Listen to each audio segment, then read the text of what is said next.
Okay, I should be recording now. A couple of things I wanted to show you is somebody asked me if I would show them how I run the Mudrunner.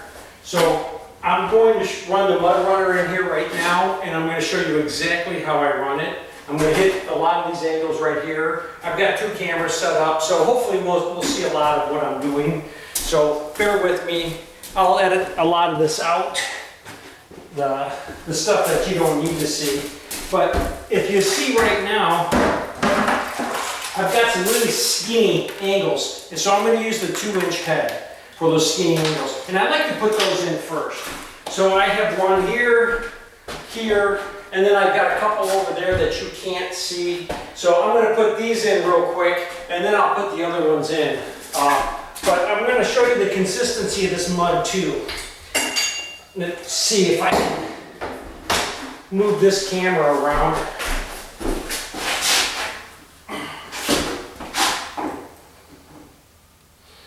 And you know what I'm going to do? I'm going to put this camera up on this bucket so you can get a close-up of what I'm doing here. Okay? So I'm going to fill up my Mudrunner. And then I'm going to test the mud. I think this mud is good, but I'm going to test it. I'm going to see how well it shoots out the end. Now, that actually looks pretty good. It's very consistent. It's not shooting over the edge of the bucket. It's just very consistent. I know it looks a little thin, but you have to have it kind of thin with the Mudrunner. If it was just dripping out,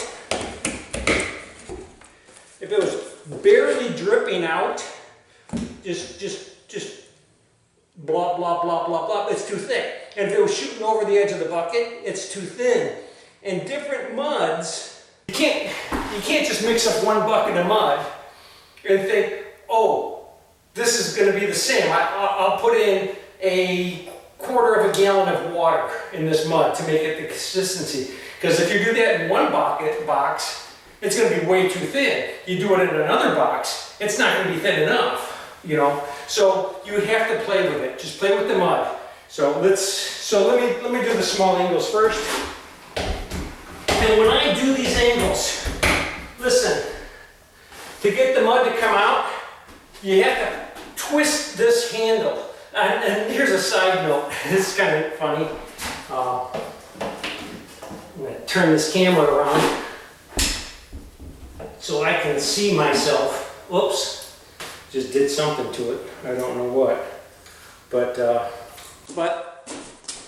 I was playing with my Mudrunner, and I turned the handle, and nothing happened. And you see that little screw right there? You see if I can get it closer. You got to have that screw in there, otherwise it doesn't work. Now, here's a note. See that little screw on the top of this? That's the exact same screw that goes in the bottom of that. Because what happened was I lost the screw, and I was getting ready to use the Mudrunner. I had 3 different angle heads, so I thought, oh, let me try this screw on the bottom of the Mudrunner. Oh, it worked. It was great. So, all right, let me show you what I'm going to do. That should be okay. That one should be okay. So let me run these first. But I go ahead and I always start at the bottom. I turn the handle and I run it up. Now somebody says, oh, you can't catch the back of the closets. Sure you can. Nice and easy. It's they're not hard. And somebody also said, oh, it's so messy. It leaves them all over the place. No, it doesn't. Not if the mud's right. Not if it's consistent enough. It works very well. I find, honestly, I can't go back to my angle box anymore. I just can't. Now, I'm going to switch to my 3.5-inch head. All of this was done with a 2.5-inch head. Now, I'm going to switch to my 3.5-inch head. At one point, I've got a video that you guys haven't seen yet, and you probably won't see it. I'm probably not going to air it. But what I did was I ran the 3-inch head when I glazed it, and then I ran the 3.5-inch head when I taped it and glazed it. And then I was running the 2.5-inch head for skimming. And I'm like, oh, it's great, it's great, it's great. No, when I got all said and done, I had way more touch-up than I do when I'm doing it this direction. When I'm doing the 2.5-inch head and then the 3.5-inch head, I have way less touch-up.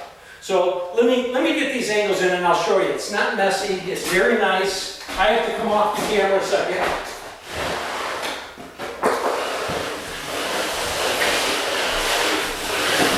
It just glides real easy, and then you just let off and pull it across. See that? It's nice and neat. This mud actually could probably be just a hair thinner. And you're probably going to ask about this little strap here that's on my Mudrunner. Believe it or not, Ames used to put these on all of their Mudrunners, this little Velcro strap, and it works well. But I had gotten that. That was given to me a long time ago when I first got my Mudrunners, and I just left it on there. If you notice, I very seldom even use it. So, what I'm going to do is, since you can see this closet easier, I'm going to come back in here and catch this closet. And, oh man, this is, I had something just popped out right there.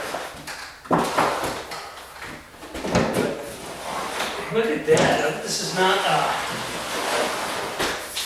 not square. This is not square at all. So it's pretty out of square right there. It's probably this bump out.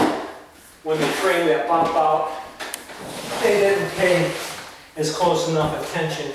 So who knows? But I'll tell you what you do know. You do know if it's square or not when you're running this, because this is square. And so you do know if the angles are square or not. But that's it.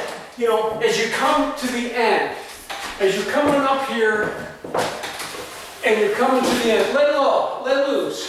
You don't need it all. And sometimes you don't even have to twist the handle, and you can come back on it and clean it all up really well. To me, I find that this is effortless.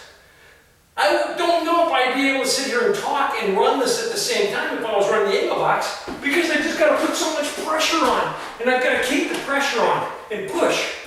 I just got to turn the handle, play with it. I think this is the greatest tool since they invented the bazooka. I do believe this is like the greatest tool since they invented the bazooka. So you guys have a good day, and I hope to see you soon. Well, hello. Hey, I just wanted to say thank you for watching these videos. I'm asking you to subscribe, to share, help support it with Patreon. You can subscribe up here with this icon. Keep watching, keep supporting. I can't keep doing these videos without all your support. You guys have a great day.